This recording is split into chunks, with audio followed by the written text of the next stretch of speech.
Pemenang Lomba Pidato Online Aceh 2019 memperebutkan piala Senator Haji Fakhrul Razi MIP. Juara 1, Mas Habibi Nawi. Pulang kau minta doa kepadanya. Doa dia setara bahkan lebih baik dari semua. Juara 2, Akram Al-Farashi. Artinya sebuah proses yang membuat kehidupan kita manusia untuk mencapai pada titik kemajuan dan menjadi. Juara 3, Nur Malasari.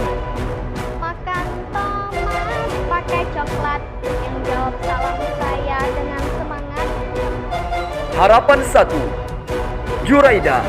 Ingat wahai sahabat-sahabatku, bahwasanya dunia ini adalah perjalanan untuk kita dan tujuannya adalah. Harapan 2, Muhammad Zikri. Sebagian orang mengajak kita untuk berkasih sayang kepada orang kafir, tidak perlu membenci mereka, mengikuti ajaran. Harapan 3, Zamna Fauzan. Pada akhirnya pemuda itu mampu memetik hikmah dari sikap kejujurannya. Selamat kepada para pemenang.